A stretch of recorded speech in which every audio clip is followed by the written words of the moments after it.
Lo que yo voy a contar en estas 3 charlas, digamos que es un solo tema, tiene toda una secuencialidad, por lo tanto lo que cuente mañana se apoya en lo que hemos contado hoy. De tal manera que, como sospecho que mañana vendrá más gente que hoy, a lo mejor tenéis la misión de contar algo de lo que hablemos hoy. Yo mañana haré una pequeña introducción, pero a lo mejor os toca hacer esa labor inicial de apoyo.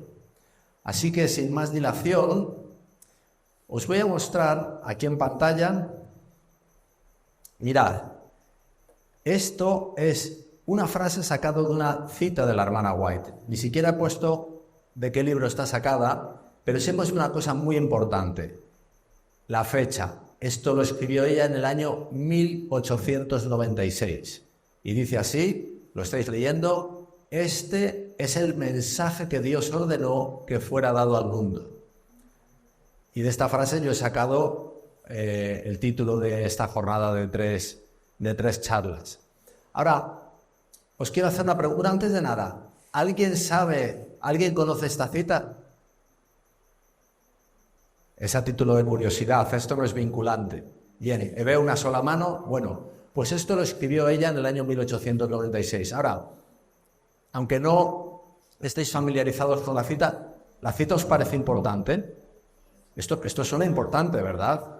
Este es el mensaje que Dios ordenó que fuera dado al mundo. Bueno, alguien podría decir, bueno, el mensaje que Dios ordenó que fuera dado al mundo es el Evangelio. Bien, es correcto, ¿verdad? O es Cristo, es correcto, ¿verdad? Pero parece ser que aquí ella está poniendo el foco en algo muy especial. La realidad es que en estas 3 charlas, en estas 3 predicaciones, yo voy a ir hablando alrededor de esta cita y la iremos ampliando desde dentro hasta afuera. Como una cebolla tiene varias capas, ¿verdad? Normalmente las cebollas empiezan por fuera y se van quitando capas. Aquí vamos a hacer al contrario, vamos a empezar desde dentro y vamos a ir poniendo capas y vamos a ir viendo qué es lo que ella dice alrededor de esta frase, ¿no? Que nos suena ya tan importante. Este es el mensaje que Dios ordenó que fuera dado al mundo. Ahora, esto lo escribe ella en el año 1896. Pero el movimiento adventista para entonces ya tenía unos cuantos años, ¿verdad? Nuestro movimiento se puede decir que comienza en el año 1844.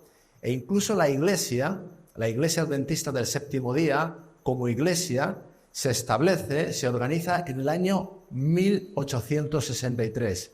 Quiere decir que cuando ella escribe esto, han pasado ya 33 años desde que se establece como organización la iglesia.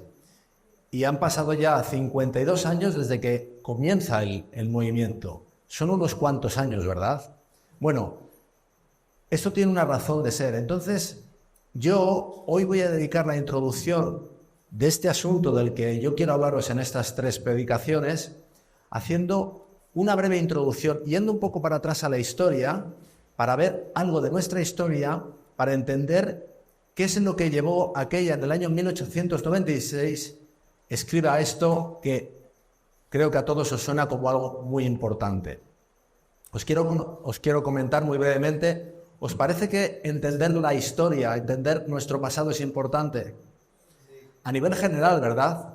Hoy la tendencia, por ejemplo, en los planes de estudio es a cada vez sacar más materias de historia. La historia no importa. Bueno, la historia importa porque no solo alimenta nuestra curiosidad, nuestro entender del pasado, pero es que además conocer nuestro pasado nos ayuda a entender nuestro presente. ¿No os parece que es así? ¿Verdad? Y eso pasa así en todos los órdenes de nuestra vida, pasa a nivel personal en nuestra vida. Muchas veces tenemos que rememorar, bueno, ¿qué hice yo hace 20 años? ¿Qué hice yo hace 30 años que me ha llevado a esta situación? Pero pasa también a nivel político, a nivel mundial, pero pasa también a nivel eclesiástico, ¿verdad? Entonces yo, si me permitís, vamos a rememorar un poco de nuestra historia brevemente, pero vamos a intentar ir a los aspectos fundamentales que llevan a este año 1896, cuando Ellen White, inspirada por el Espíritu Santo, escribe esto: este es el mensaje que Dios ordenó que fuera dado al mundo. Bueno, pues para retrotraernos, vamos a retrotraernos del todo al comienzo de nuestro movimiento. Y el comienzo de nuestro movimiento está profetizado ahí en Daniel 8:14, ¿verdad? Este es el versículo de la Biblia que es la esencia del movimiento adventista, porque en el cumplimiento profético de Daniel 8:14 está el comienzo de nuestro movimiento. Dice Daniel 8:14, y él dijo, hasta 2300 tardes y mañanas, luego el santuario será purificado. Bueno, yo creo que todos bien sabéis que esta profecía tiene su cumplimiento en el 22 de octubre de 1844, cuando allí los que estaban escuchando a Guillermo Miller y a otros muchos interpretaron que esta profecía apuntaba a la venida de Cristo. Y esperaban el retorno de Cristo, su segunda venida entonces. Pero Cristo no vino. Ahora, los cálculos, como bien sabéis, estaban bien hechos. Pero claro, aquello fue un gran chasco, ¿verdad? Cuando alguien está esperando algo y ese algo no llega, pues es un chasco. En este caso, esto fue un gran chasco. Porque claro, no estaban esperando cualquier cosa, estaban esperando el retorno, la segunda venida de Jesucristo. Y Jesucristo no vino. Porque aunque los cálculos se hicieron correctamente, la profecía no apuntaba a ese hecho. Entonces, aunque estoy seguro que la mayoría sabéis muy bien sobre aquello, vamos a repasar un poco porque Ellen White cuenta de estas cosas en sus primeros escritos, precisamente. Mirad, en primeros escritos, página 17, ella rememorando esto cuenta: Hiram Edson, que era un hermano de los Milleritas, de los que esperaban la venida, quien pertenecía a uno de esos grupos, vivía en la parte central del estado de Nueva York, en Port Gibson. Era director espiritual de los adventistas que había en ese lugar, y los creyentes se reunieron en su casa el 22 de octubre de 1844 para aguardar con él la venida del Señor.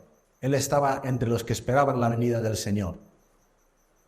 Pero cuando llegó la medianoche, comprendieron que el Señor no vendría tan pronto como lo habían esperado. Sufrieron un gran chasco, el gran chasco, ¿verdad? Que esta expresión ha quedado ahí en el recuerdo, el gran chasco del que sucedió entonces. Pero temprano, por la mañana siguiente, Hiram Edson y algunos otros fueron a la granja del primero para orar.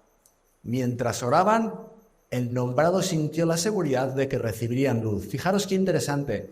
Sabéis que la mayoría de los que se chasquearon, ese movimiento movilizó a muchísimas personas, y por cierto, no solo en Estados Unidos, pero movilizó a muchísimas personas, pero la mayoría que hicieron claudicaron. Pensaron que todo había sido, pues, bueno, una invención, lo que fuera. Pero fijaros que aquí había unos pocos, una minoría, que lo que hicieron es ponerse a orar, porque ellos habían visto un gran fundamento en lo que ellos habían visto en las Escrituras. Entonces, tenían la seguridad de que les había guiado el Señor y por lo tanto tenían la seguridad por la fe de que el Señor les aportaría luz. El Señor no les dejaría en la estacada. Aunque hubiesen cometido un error, ellos tenían la seguridad de que el Señor les seguiría guiando. Y fijaros qué impresionante lo que cuenta ella de este hombre, Hiram Edson. Mientras oraban, el nombrado Hiram Edson sintió la seguridad de que recibirían luz. Y la cita sigue diciendo, un poco más tarde, esto fue a las pocas horas, creo que fue el día siguiente del 22 de octubre. Un poco más tarde, mientras Edson, en compañía de un amigo, cruzaba un maizal en dirección al domicilio de unos adventistas, le pareció que una mano le tocaba el hombro. Alzó los ojos y vio, como en una visión, los cielos abiertos y a Cristo en el santuario entrando en el lugar santísimo para comenzar su ministerio de intercesión en favor de su pueblo, en vez de salir del santuario para purificar el mundo por fuego, que ellos eran lo que habían interpretado. Ellos habían interpretado que la purificación del santuario era la purificación del mundo por fuego. Pero eso fue una interpretación humana, eso no está en las Escrituras. Las Escrituras especifican bien claramente lo que es el santuario, ¿verdad? Y ese paso del lugar santo al lugar santísimo está profetizado por ejemplo, en las ceremonias, los rituales que hacían allí en el antiguo Israel, cuando una vez al año, y precisamente coincidía con el 22 de octubre, porque esto era en el séptimo en el séptimo mes del calendario judío, el sumo sacerdote pasaba un día del lugar santo al lugar santísimo y hacía purificación del santuario.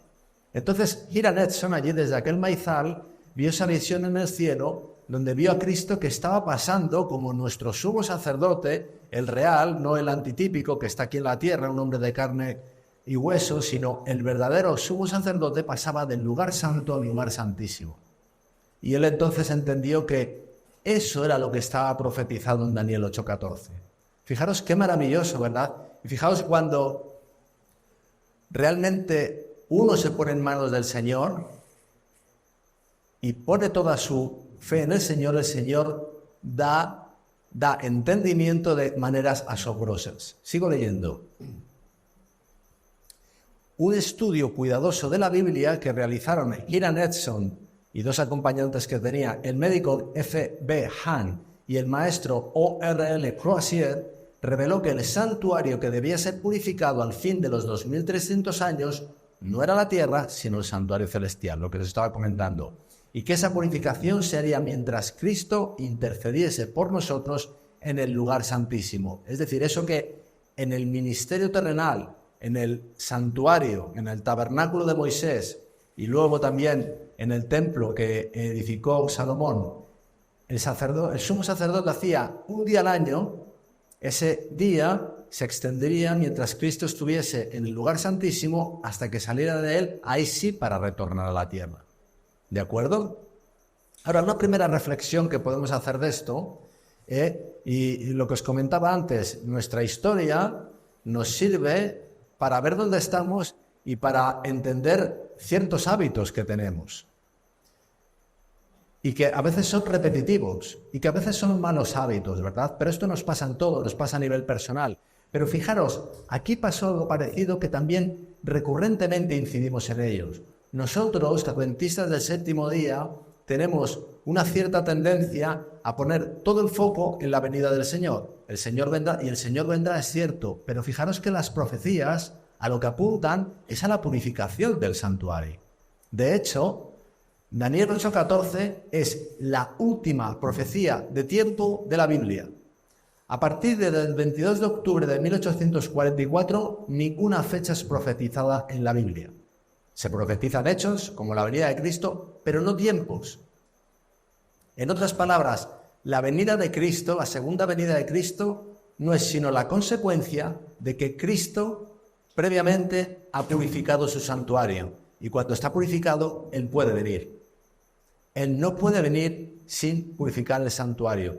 Por eso, fijaros, lo que hicieron nuestros pioneros, pusieron el foco en la venida del Señor y se olvidaron del santuario, es algo de lo que tenemos que intentar no reincidir en ello. Nuestro foco está en el lugar santísimo. Cristo está haciendo ahora una misión muy específica, concreta, en el lugar santísimo. Y como consecuencia de haberla concluido, Él podrá un día volver. Esperamos que muy pronto. Ahora, antes de comenzar, y por cierto, muy interesante, Ellen White apunta en sus escritos que una de estas tres personas, en concreto Crozier escribió algo sobre el ministerio de Cristo en el lugar santísimo. Y Ellen White nos ha dejado recordado, inspirada por el Espíritu Santo, que si queremos entender la verdad sobre el ministerio de Cristo en el lugar santísimo, lo que está haciendo, que leamos lo que dejó escrito Crozier. Así que yo os invito a los que queráis saber más del tema, y creo que todos podéis entender que es importante, a que leáis lo que escribió Crozier. Y por cierto, está escrito en inglés, él hablaba inglés, pero está traducido al español. Y lo tenéis en una página que se llama libros1888.com. De ello os hablaré mañana. Así que ahí lo podéis leer. Pero yo, no obstante, voy a sacaros aquí una cita de la hermana White, donde ella comenta muy sucintamente, porque estas son cosas que se supone que conocemos, pero ella comenta sucintamente qué es lo que está haciendo Cristo de específico del lugar santísimo. Aquí está en la carta en la carta 184, escrita en 1901, ella dice: desde el lugar santísimo prosigue la gran obra de instrucción. Los ángeles de Dios están comunicándose con los hombres. Cristo oficia en el santuario. Nosotros no lo seguimos hasta el interior del santuario tal como deberíamos hacerlo. Bien, primera cosa importante. Bueno, todo es importante, pero esto es una llamada de atención. No lo estamos siguiendo como deberíamos hacerlo. ¿Por qué? Porque a continuación cuenta lo que está haciendo. Cristo y los ángeles obran en el corazón de los hijos de los hombres. Es decir, eso se está haciendo allí, pero se está haciendo aquí. Aquí. Sabéis que Pablo dejó dicho en la primera carta a los Corintios, capítulo 6, que somos templo del Espíritu Santo. Cristo está purificando un templo arriba, que es, por así decirlo, la imagen de nuestro templo. Está purificando allí porque está purificando aquí. Esto es como el iCloud, ¿verdad? El iCloud es una copia de lo que hay abajo de un ordenador, ¿verdad? Pues lo que hay en el santuario es la copia de lo que hay aquí. Así que lo que se está purificando realmente es esto, y eso, y eso, y eso. Sigo leyendo. La iglesia del cielo unida con la iglesia de la tierra está peleando la buena batalla de la fe en este mundo. Debe producirse una purificación del alma aquí en la tierra, en armonía con la purificación efectuada por Cristo en el santuario celestial. Así que lo que Cristo está realmente purificando es a personas que le reconocen como su Salvador, y Él, como obra final, en el final de los tiempos, Él purifica corazones. Hay que entender que esto es una obra específica del fin de los tiempos. Cristo ha salvado a muchas personas mientras estaba en el lugar santo. Esto no es algo que esté directamente relacionado con nuestra salvación, está indirectamente relacionado, pero específicamente Cristo está haciendo algo para el cierre del conflicto de los siglos, para hacer ciertas demostraciones de las falsedades que ha vertido Satanás en el mundo y también en el universo. Pero hoy no nos vamos a parar en esto, pero sí es importante entender qué es lo que Cristo está haciendo en el lugar santísimo. Ahora, vamos a pasar a otra visión de la hermana White que nos va llevando ahí a lo largo de nuestros inicios de la historia. Está también en Primeros Escritos, en la página 32, y ella dice: el Señor me dio la visión que sigue en 1847, 3 años después del gran chasco. Mientras los hermanos estaban reunidos el sábado en Topsham, Maine, el estado donde ella nació, vi un ángel que con presteza volaba hacia mí. Me llevó rápidamente desde la tierra a la santa ciudad, donde vi un templo en el que entré. Hay sustento, ¿verdad?, para lo que creemos, ¿verdad? Dios puso toda la carne en el asador, puso todos los medios, ¿verdad?, para que tengamos firme seguridad en lo que creemos. Después que hube notado la gloria del lugar santo, Jesús levantó el segundo velo, porque había un primer velo a la entrada del santuario, pero hay otro que separaba el lugar santo del lugar santísimo, y pasé al lugar santísimo, donde ya estaba él.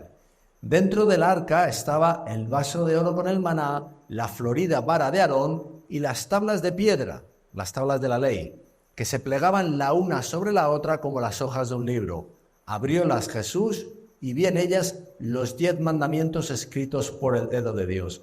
Es importante entender por qué estaban allí precisamente en el lugar santísimo. Bueno, el lugar santísimo es el trono de Dios, las tablas de la ley son una expresión escrita del carácter de Dios, la ley de Dios es una expresión de su carácter, pero es que esa ley es precisamente con lo que está trabajando Dios en el lugar santísimo, Cristo en el lugar santísimo, poniendo la ley en nuestros corazones. Purificar nuestros corazones es grabar la ley en nuestros corazones. Es la promesa que podéis ver escrita, por ejemplo, en Jeremías 31:33.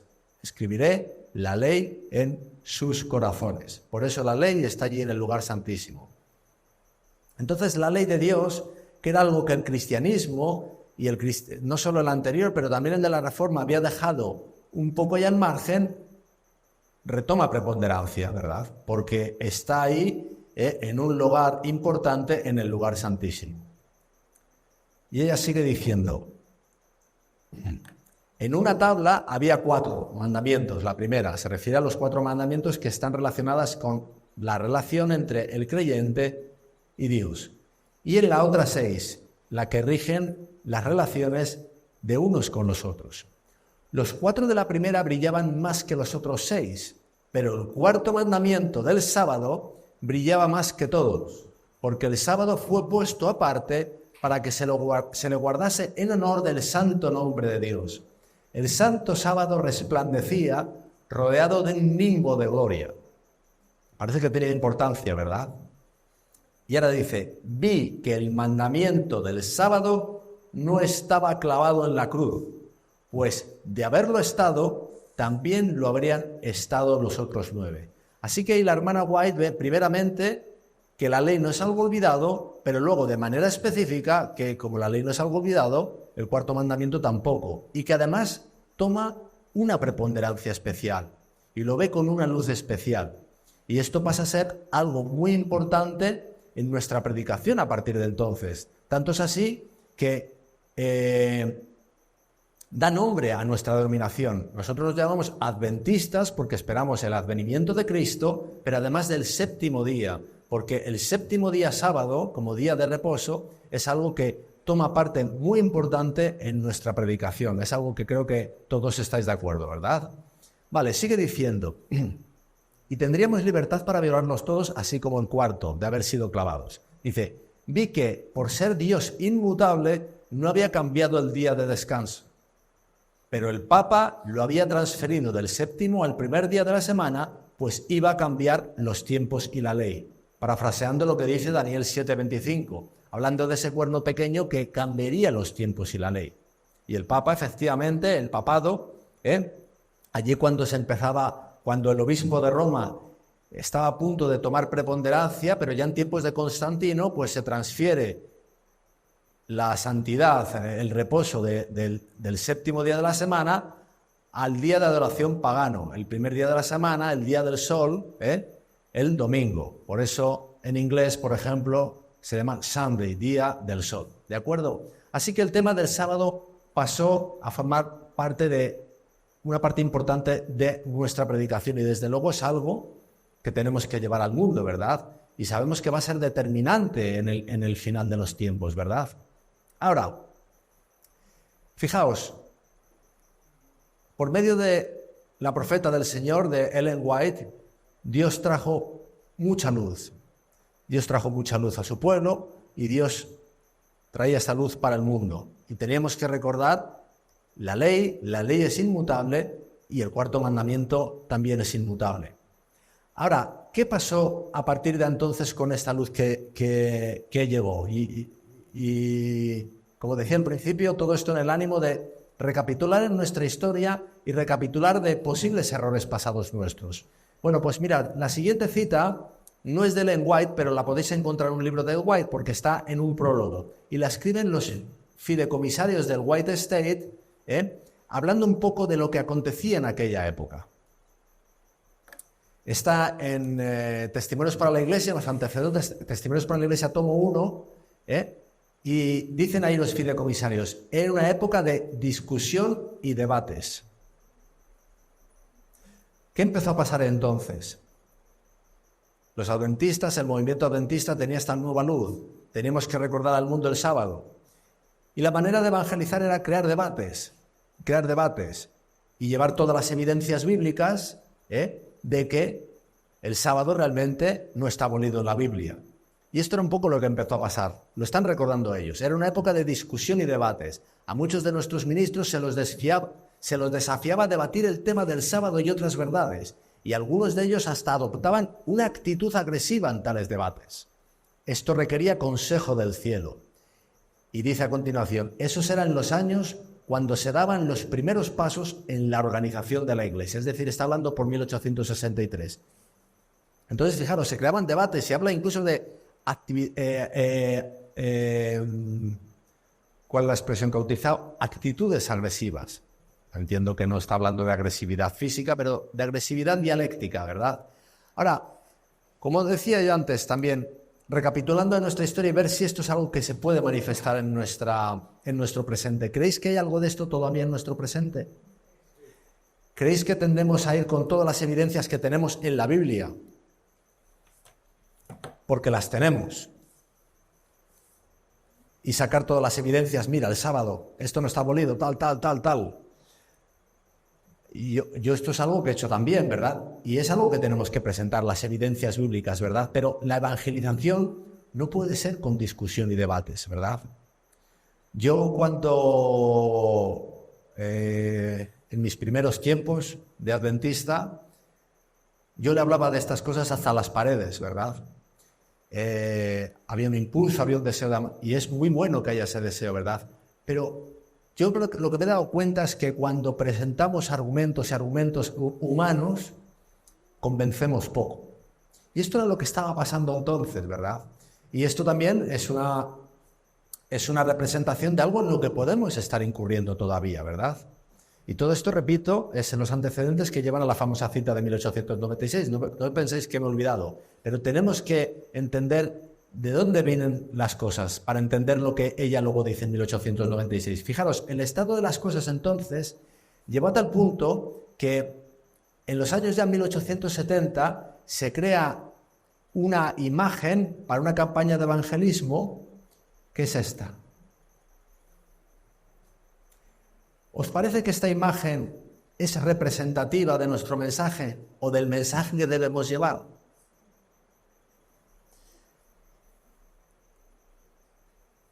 Esta imagen se llamó El Camino de la Vida, 1876. Ahora, yo ahí llamo la atención de una cosa. Ahí está la cruz de Cristo, ahí está el bautismo, ahí está la Santa Cena, están, digamos, nuestras doctrinas. Pero de manera muy preponderante, ¿qué está? La ley de Dios. La ley de Dios. Bueno, antes de emitir ninguna opinión, voy a mostraros la cita siguiente. La cita siguiente es de Jaime White, el esposo de Ellen White, que unos pocos años después, él muere en 1881. De hecho, él había sido, digamos, el propulsor de esta imagen, pero fijaros lo que él mismo escribe muy poco tiempo después. En 1881, el 8 de febrero, poco antes de morir, él mismo escribe: algunos tienen un inefable anhelo del alma por Cristo. Y el que escribe, él mismo es uno de ellos. Algunos de nosotros hemos estado demasiado atareados, concediendo a Cristo poco espacio en mente y afectos.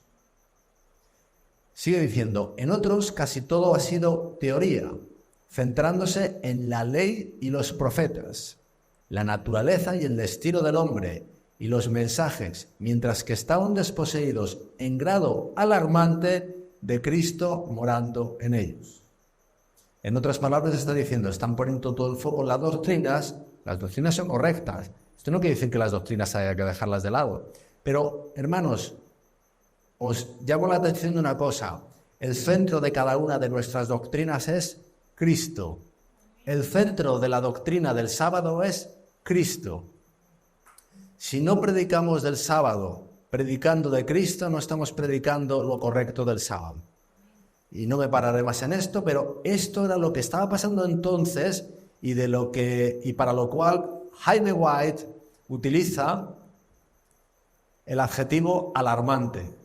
Y de nuevo llamo a cada uno a hacer retrospección, introspección de sí mismo, a ver qué de esto puede haber en cada uno de nosotros y puede haber en mí mismo. Sigue diciendo, nuestros predicadores necesitan dar un mayor estímulo.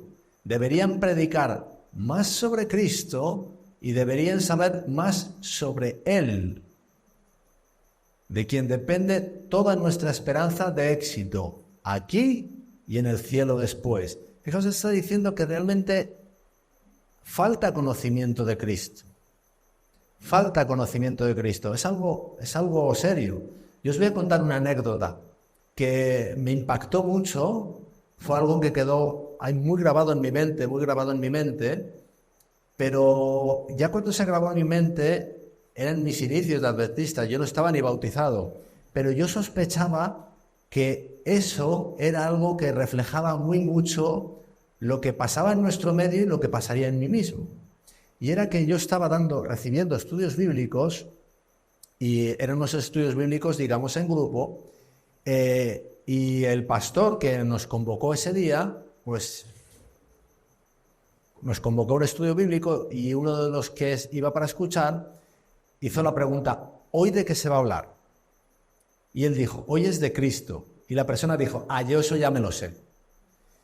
Y yo sospeché que esas frases podían ser un poco, esas palabras podían ser un poco osadas, pero pensaba que podían ser osadas en todos, ¿verdad? Y que podemos saber que son cosas que conocemos bien, las damos por asumidas y que reconocer lo contrario es algo que puede atentar contra nuestro orgullo espiritual, ¿verdad? Pero el conocimiento de Cristo es inagotable,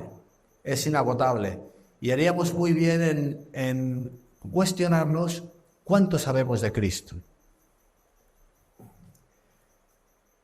Os muestro ahora una cita de la hermana White a colación de esto. Ella lo escribe bastante después, pero con mirada retrospectiva a estos años de 1881. Ella lo escribe en 1890, en el manuscrito 10 de aquel año, y ella dice lo siguiente: dejen que la ley se cuide a sí misma. Todo esto no es dejar de lado la ley la tenemos aquí escrita. La ley es verdadera, la ley es inmutable, la ley no se ha modificado, no se ha clavado en la cruz, pero la ley tiene su función. Y el centro de nuestra predicación no es la ley. Dejen que la ley se cuide a sí misma. Hemos estado tan ocupados en la ley que estamos tan secos como las colinas de Gilboa, que eran unas colinas allí en el antiguo Israel bien secas. Y ahora dice unas palabras con las que ella hace un juego de palabras. Dice, sin rocío ni lluvia. Estaban secas porque no tienen rocío ni lluvia, pero fijaros, ese rocío y esa lluvia tardía que por aquel entonces todavía no se había derramado, parece que ella lo vincula con la utilización, el uso que ellos están haciendo del mensaje. Ella dice que están tan focalizados en la ley, que están tan secos como las colinas de Gilboa, sin rocío ni lluvia. No solo la física, que aplica a las colinas físicas, sino espiritual. La lluvia tardía, el rocío espiritual que no llegaba. Y dice a continuación, confiemos en los méritos de Jesucristo de Nazaret. De nuevo, ella que dice, miremos a Jesucristo. Jesucristo es el centro. Y cuando predicamos de la ley, tenemos que predicar de Cristo. ¿Recordáis lo que dice Pablo en la carta, creo que es en Gálatas? Dice, no es en Corintios, perdón. El Espíritu vivifica, pero la letra mata. Confiemos en los méritos de Jesucristo de Nazaret. Que Dios nos ayude a que nuestros ojos puedan ser ungidos con colirio para que veamos. Y aquí hace una apelación total a la Odisea, a la que en Apocalipsis 3 el testigo fiel le dice que nos dice a nosotros, porque a nosotros que unjamos nuestros ojos con colirio para que veamos. Porque el problema de la Odisea es que cree que ve y cree que es rica, pero el testigo fiel, no yo, le dice que es pobre y es miserable y es desventurada y es ciega. Nos lo dice a nosotros. Esto es algo que impactó tanto en la mente de Jaime White. Jaime White entendió sus propios errores y él modificó aquel gráfico que había hecho para las campañas evangelísticas y mirad cómo lo modificó. Hay un cambio, ¿verdad? Perdonad que esta imagen no tiene la nitidez que tenía la primera, pero es el recurso que tenía. E incluso cambia el título. Si recordáis, la primera tiene el título El Camino de la Vida. Este lo sacan en 1881, el año de su muerte precisamente, y ya el título lo cambia. Cristo, el Camino de la Vida. 1880, me equivoqué, el año anterior a su muerte. Es diferente, ¿verdad? El camino de la vida, Cristo el camino de la vida. Solo hay un camino. Él dijo, yo soy el camino, la verdad y la vida. No hay otro. No se puede dejar la cosa vaga. El camino es Cristo. El camino no es la ley. La ley sirve para mostrarnos nuestros pecados. La ley es como un espejo. Yo miro a la ley y la ley me muestra las miserias de Fernando. Pero la ley no puede salvarme, la letra me mata. Vamos viendo un poco la conducción de los acontecimientos que nos llevan al año 1896, en el que empezaba. Y fijaros, las siguientes palabras están escritas por Ellen White después, pero son sobre lo que aconteció entre ella y su marido en el lecho de muerte de este, en 1881. Y ella recuerda así, lo escribe en 1890. Dice: cuando me senté con la mano de mi marido agonizante en la mía, sabía que Dios estaba obrando. Mientras estuve junto a él en su lecho, él se encontraba muy débil. Entonces se me presentó algo parecido a una clara cadena de luz. De nuevo, fijaros, ella tiene la seguridad de que su marido está muriendo, pero Dios está obrando. Y se le presenta una clara cadena de luz. Y se le dice: los obreros han sido sepultados, por ejemplo, Jaime White, pero la obra continuará. Tengo obreros que se harán cargo de esta labor. El Señor está diciendo: no te preocupes. Os podéis imaginar el desconsuelo que podía tener Ellen White. Aparte de estar muriendo su marido, estaba muriendo su compañero de evangelismo. Eran razones para tener desconsuelo. Pero él le dice: la obra continuará, dice, y tengo obreros que se harán cargo de esta labor. Dice: no temas, no te desanimes, la obra seguirá adelante. Y dice a continuación: comprendí que tendría que encargarme de la obra y asumir una responsabilidad más demandante de la que había llevado hasta entonces. Le prometí al Señor que permanecería en mi puesto de deber y he tratado de cumplir la promesa. Hago, en la medida de lo posible, la obra que Dios me ha encargado, con el entendimiento de que Dios iba a introducir un elemento en esta obra que no hemos tenido todavía. Y ella lo escribe en 1890, pero lo escribe de 1881. Un elemento que no hemos tenido todavía. Y ya le había anticipado que habría nuevos obreros para la obra. Bueno, pues esto conduce al año 1882, donde entra en escena una persona que os muestro en pantalla. ¿Alguien identifica a este personaje? ¿Alguna mano? 1, 2, 3, bueno. Este señor era un pastor adventista de la época, bastante joven entonces, no llegaba a los 40 años, que se llamaba Elliot Joseph Wagoner. Era miembro de una familia adventista, de hecho su padre fue también pastor, J.H. Wagoner, y él, poco antes de morir, recuerda algo que le sucedió en 1882, en una reunión campestre en California, donde precisamente estaba predicando Ellen White. Y él retrospectivamente, poco antes de morir, recuerda, y os voy a mostrar. Dice: un sombrío sábado de tarde, en 1882, estaba yo sentado algo apartado de la mayoría de la congregación en una gran tienda, en una reunión campestre en Hillsborough, California. De repente brilló una luz a mi alrededor y la tienda se iluminó más intensamente que si el propio sol del mediodía estuviera brillando allí. Y vi a Cristo colgando de la cruz, crucificado por mí. ¿Recordáis lo que estaba diagnosticando poco antes Ellen White? Se había perdido el foco de Cristo, se predicaba de la ley en la ley, pero se estaba desposeído de Cristo. Y él ve allí en visión a Cristo crucificado por él. En aquel momento tuve mi primera convicción profunda. Fijaros, esto lo dice él, esto le acontece cuando él ya es adventista, él nació en una familia adventista, él era pastor ya. Pero dice: en aquel momento tuve mi primera convicción profunda que me vino como diluvio sobrecogedor, y esta palabra diluvio es muy gráfica. El diluvio es agua. ¿Recordáis lo que antes decía ella?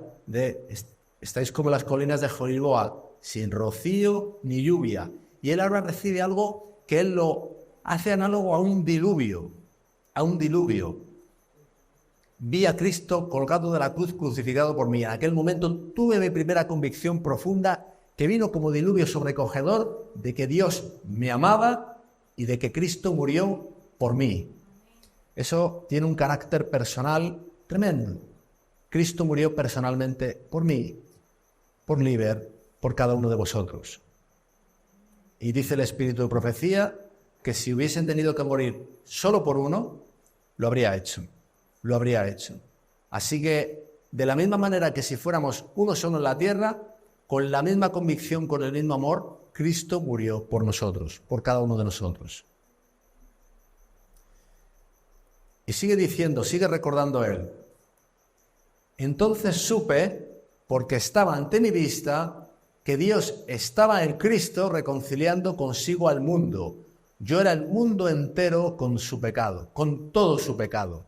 Entonces él lo que ve ahí es que lo que él estaba viviendo, lo que él estaba experimentando y sintiendo, no aplicaba solo a él, sino que aplicaba al mundo entero. Cristo estaba muriendo por el mundo entero con todo su pecado, con todo su pecado. Nos dice Pablo en la carta a los Romanos que cuando aún éramos enemigos, Él ya murió por mí. Él no muere por nosotros cuando nos convertimos, cuando nos arrepentimos, Él muere antes, previamente, anticipadamente. Y sigue diciendo Él, resolví inmediatamente estudiar la Biblia a la luz de aquella revelación. Es decir, ¿cuál era el centro de su estudio? Cristo muriendo por él y por el mundo con todo su pecado, a fin de poder ayudar a otros a ver la misma verdad. Pudiera ser que esos obreros que le habían sido anunciados a Ellen White en 1881 desde el cielo se estaban ya manifestando entonces, porque parece que el foco que está apuntando este hombre es el que le habían sido apuntado a ella. Ahora, yo esta cita de esta carta de Waggoner, que la escribe en 1916, poco antes de morir, he cogido ese extracto, pero ahora os voy a mostrar lo que dice justo antes, que estratégicamente lo he dejado para el final porque quiero que veáis algo. Él dice antes, comencé realmente a estudiar la Biblia hace 34 años, en 1882 entonces. Esto lo escribe un pastor ordenado. Dice, comencé realmente a estudiar la Biblia entonces, cuando hice el centro de toda la verdad eso. Él hizo el centro del sábado eso, él hizo el centro de la ley eso, él hizo el centro del diezmo eso, que era Cristo crucificado por él en el Calvario. Comencé realmente a estudiar la Biblia hace 34 años, en 1882. Quiere decir que lo que para él antes había sido estudiar la Biblia no era realmente estudiar la Biblia. En otras palabras está diciendo, mirad, estuve desenfocado. Ahora comienzo realmente a estudiar la Biblia. En aquel tiempo Cristo me fue presentado claramente como habiendo sido crucificado por mí. Y a continuación viene lo que ya os había leído. En aquella época aparece otro personaje que está allá a su derecha. Este de la izquierda es del que ya os he hablado, él es Joseph Waggoner, y este otro es otro pastor que se llamaba Alonso Trevier Jones. Jones, a diferencia de Waggoner, no era miembro de una familia adventista, de hecho en su pasado había sido militar. Y él colgó el uniforme y se bautizó. Y al salir del baptisterio, él salió exultante diciendo que le entregaba su vida a Cristo. Parece que el ejército ya le interesaba poco. Bueno, ¿será que estos dos personajes eran aquellos que le habían sido anunciados a Ellen White? Bueno, pues vamos a ir a la cita que os puse al principio. Esa cita donde se decía, este es el mensaje que Dios ordenó que fuera dado al mundo. Ahora os voy a mostrar un poquito más, os voy a poner una capa más de la cebolla. Porque la cita comienza así, y ya ahí podéis ver dónde está. Está en Testimonios para los Ministros, página 91. Página 91, Testimonios para los Ministros. Una cita muy importante, muy importante.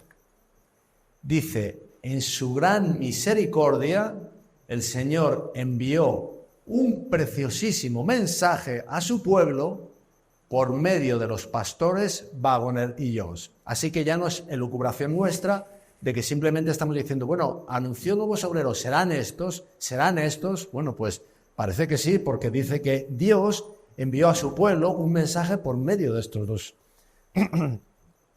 dos pastores. Pero el mensaje nos llama, os llamo la atención a preciosísimo. En inglés es muy enfático, es most precious, es lo más precioso, lo más precioso.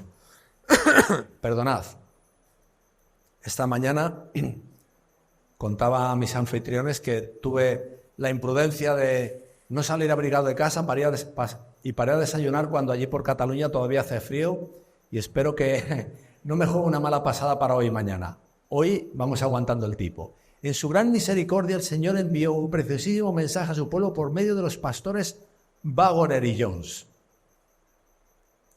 Dice, he puesto unos puntos suspensivos porque hoy iré mostrando cosas, mañana iremos viendo la cita completa, presentaba la justificación por la fe en el garante.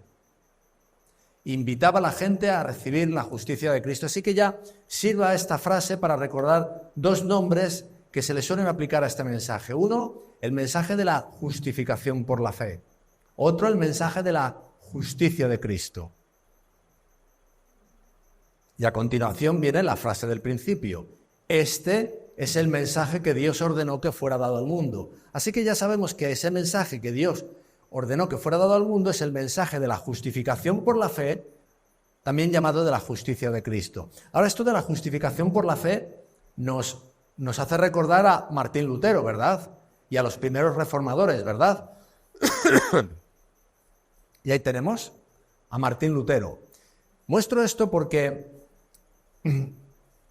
a veces habréis oído, o a veces podréis oír, que el mensaje que trajeron Waggoner y Jones no era en esencia sino el mensaje que ya había traído 400 años antes Martín Lutero, pero que se podría haber quedado un poco olvidado en nuestro medio y que simplemente ellos lo trajeron a flote de nuevo, ¿no? Por así decirlo, para recordarlo, ¿verdad? Ahora, creer esto tiene unos problemas.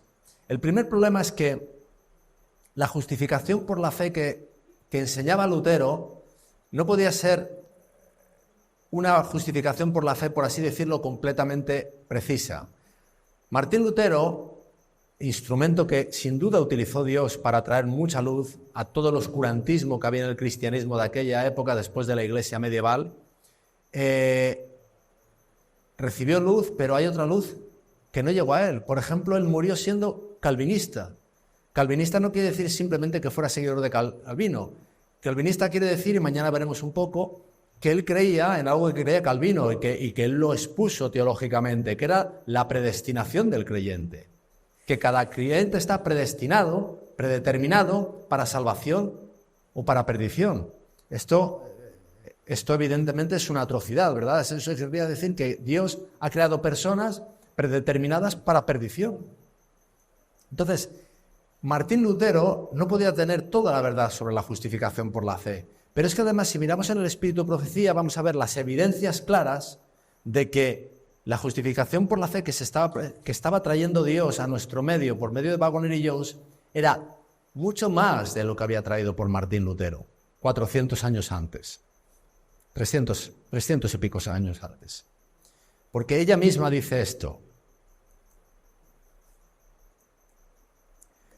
Mensajes selectos, tomo 1, página 437. Varios me han escrito preguntándome si el mensaje de la justificación por la fe, ese es el que habían predicado Waggoner y Jones, que habíamos visto antes, es el mensaje del tercer ángel. Y he contestado, es el mensaje del tercer ángel en verdad. Así que aquí encontramos un nuevo nombre para el mensaje de la justificación por la fe. Mensaje del tercer ángel. Ahora, el mensaje del tercer ángel lo encontramos en la Biblia en Apocalipsis 14. Es un mensaje escatológico, quiere decir escatológico del fin de los tiempos. ¿Pensáis que Martín Lutero podía estar trayendo un mensaje escatológico?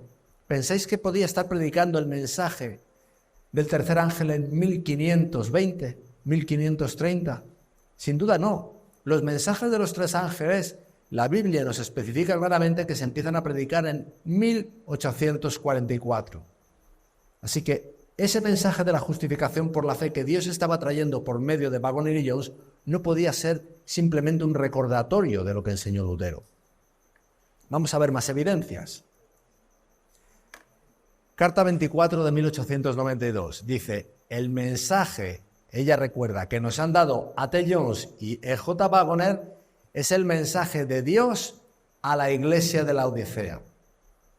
Ese es el mensaje a la séptima iglesia de Apocalipsis 3, a la iglesia de la Odisea. Y hay de aquel que profese creer la verdad y sin embargo no refleje a otros la luz dada por Dios. Así que aquí tenemos otro nombre para el mensaje de la justificación por la fe, que es el mensaje a la iglesia de la Odisea. Y alguien podrá decir, pero son cosas distintas. Lo que nos está diciendo la hermana White es que son distintos enfoques de la misma verdad. El mensaje de la Odisea es un mensaje dado a la iglesia. El mensaje del tercer ángel es un mensaje para ser dado al mundo. Pero son distintos ángulos de una misma verdad. Y el mensaje de la justificación por la fe, ella dice aquí el mensaje de Jones y Waggoner, es el mensaje de Dios a la iglesia de la Odisea. Mensaje que se empieza a dar de nuevo después de 1844, cuando aparece la iglesia de la Odisea. Veis que todo encaja. Pero cuando vive Lutero vive en los tiempos de la iglesia de Sardis.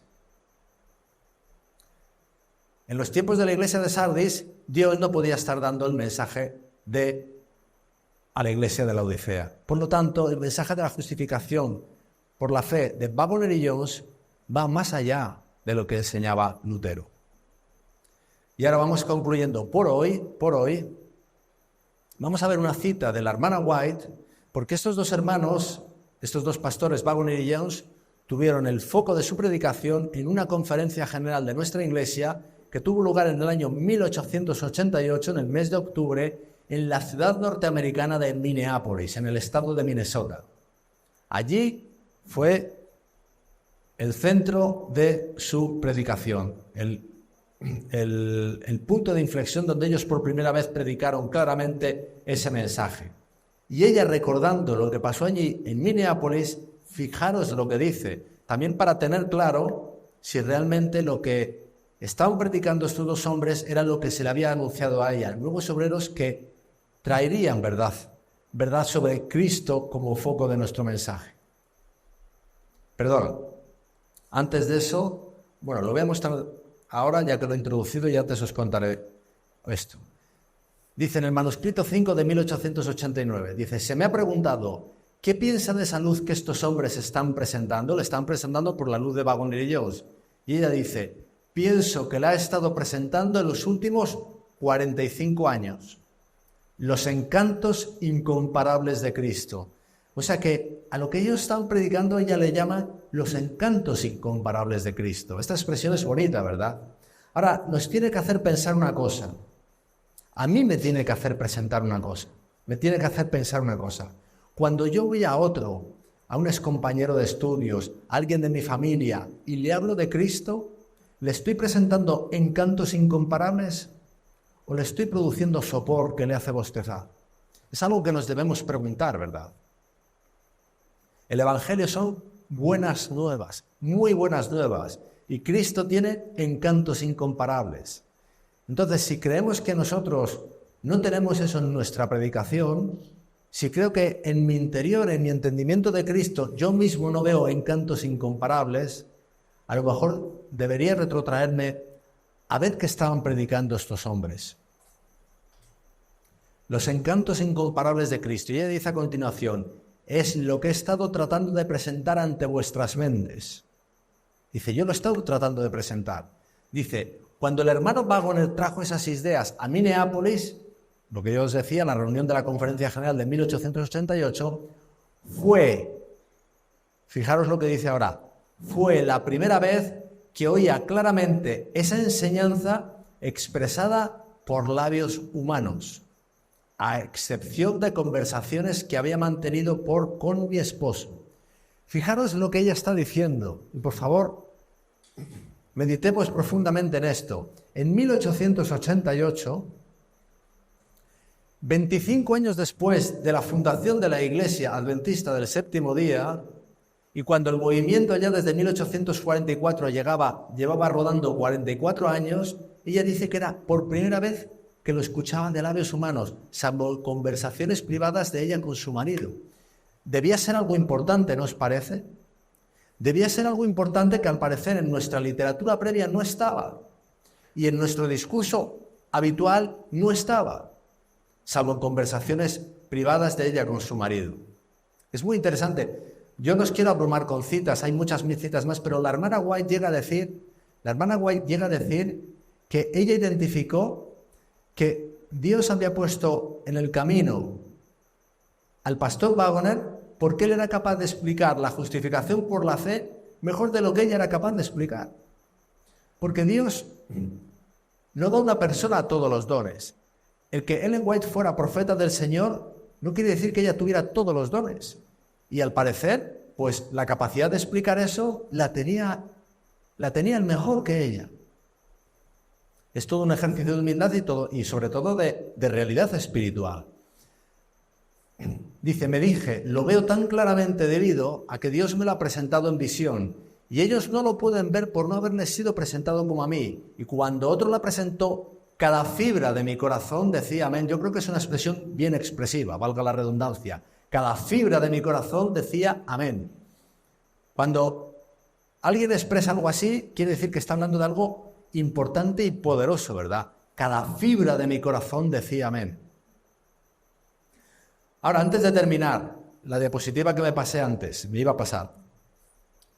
A lo mejor algunos habéis escuchado, o si os empieza a interesar este tema, que creo que sería muy bueno que así fuese, o habéis escuchado, podéis escuchar que cuando se niega o se rebate la realidad de la importancia de estas cosas que estamos contando, uno de los argumentos que se aduce es que, bueno, los pastores Waggoner y Jones acabaron apostatando. Bueno, os tengo que decir que en esta frase hay algo de realidad, pero estrictamente hablando no es cierto. No hay ninguna evidencia de que apostataran. Hay una evidencia de que se desviaron de alguna manera. En concreto, muy brevemente, el pastor Waggoner empezó a acariciar ideas panteístas que en el siglo XX aparecieron fuertemente en nuestro medio, en el medio adventista, por medio del libro de Kellogg, El Templo Viviente. Y Waggoner empezó a acariciar alguna de esas ideas, que se manifestó en algunos de sus escritos de a partir de entonces. En el caso de Jones, y la hermana White tiene comunicaciones hechas a él donde le reprueba, parece que él, por el rechazo que recibió, por lo que fuese, empezó a mostrar un cierto espíritu de amargura. A mí no me parece que eso pueda hacernos concluir que apostataran, pero en cualquier caso, aunque hubiesen hipotéticamente apostatado, fijaros lo que ella, inspirada por el Espíritu Santo, se anticipó a decirnos, para que no nos lleváramos a engaño, intentando llegar a conclusiones erradas, basándonos en estas supuestas hipótesis.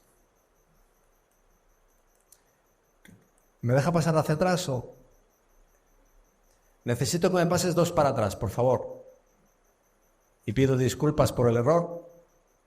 Ahí. Fijaros esta primera cita, de 1892, en la carta 24 de septiembre de 1892. Ella dice, es muy posible que los pastores Jones y Waggoner puedan ser derrotados por las tentaciones del enemigo. Pero de ocurrir así, eso no probaría que no habían recibido el mensaje de Dios, ni que toda su obra hubiese sido un error. Creo que queda claro, ¿no? Pase lo que pase en el futuro, ella lo escribe en 1892, aún no había pasado nada. Pero fijaos, si el Espíritu Santo impresionó a Ellen White para que escribiese esto, sería porque Dios, que es omnisciente y omnisapiente, sabía que algo podría pasar y sabría que una advertencia para que no tirásemos el mensaje por la borda tenía que darnos. Lo voy a repetir porque es importante. Es muy posible que los pastores Jones y Waggoner puedan ser derrotados por las tentaciones del enemigo. Pero de ocurrir así, eso no probaría que no habían recibido el mensaje de Dios, ni que toda su obra hubiese sido un error. Así que pase lo que pase, el mensaje es correcto, el mensaje es verdadero. Hubo una carta más, carta 19 de octubre de 1892. Dice, si los mensajeros, refiriéndose a ellos, tras haber permanecido valientemente por la verdad durante un tiempo, cayeran bajo la tentación y deshonraran a aquel que les había encomendado su obra, ¿probaría eso que el mensaje no era verdadero? No probaría que no fuese verdadero. Categórico. el pecado por parte de los mensajeros de Dios, el pecado que ellos pudieran cometer, haría alegrar a Satanás y triunfarían quienes rechazaron mensaje y mensajeros. Pero eso en ningún modo exculparía a los responsables del rechazo del mensaje de Dios. Así que puede pasar lo que sea en el futuro, pero eso no anula el mensaje. El mensaje de Dios, como ya hemos visto en ciertas citas que he traído aquí del Espíritu de Profecía. Y os voy a mostrar una capa más de la cebolla de la cita original de Testimonios para los Ministros, página 91, y concluimos por hoy. Esto es lo que hemos visto antes. En su gran misericordia el Señor envió un preciosísimo mensaje a su pueblo por medio de los pastores Waggoner y Jones. Presentaba la justificación por la fe en el garante. Invitaba a la gente a recibir la justicia de Cristo. Este es el mensaje que Dios ordenó que fuera dado al mundo. Y ahora una frase más os muestro. Dice: es el mensaje del tercer ángel. ¿Recordáis que antes ya lo veo listo? Ese mensaje es el mensaje del tercer ángel. Así que un nombre más: justificación por la fe, justicia de Cristo, mensaje del tercer ángel. También habíamos visto que es el mensaje a la iglesia de la Odisea. Y ahora dice que ha de ser proclamado en alta voz. Creo que es clara la frase, ¿no? Ha de ser proclamado en alta voz y acompañado por el abundante derramamiento de su Espíritu. Aquí concluyo, y esto entronca esta última frase con lo que veremos mañana por la mañana. Os voy a anticipar a lo que vamos a dedicar el día de mañana. Por la mañana os voy a mostrar con la Biblia, con el Espíritu de Profecía, la importancia y la relevancia que este mensaje tiene para nosotros. Hoy hemos hecho una introducción, hemos visto los antecedentes históricos que nos llevan a 1888 y a 1896, cuando la sierva del Señor escribe esto, pero mañana vamos a ver la relevancia que tiene el mensaje por la mañana, la importancia que tiene para nosotros, que tuvo y que tiene. Y por la tarde lo que vamos a intentar en lo que nos permite el tiempo que tenemos es a ver qué contenía este mensaje. Sucintamente, resumidamente, porque da para mucho. Yo lo que espero es que lo que veamos entre hoy y mañana sea, para los que no conocéis de esto, el acicate, la llave que os invite a conocer más de estos importantes asuntos. Pues por hoy hemos terminado. Hoy os libero para que os vayáis a descansar, pero antes creo que terminamos todavía con un himno, ¿no?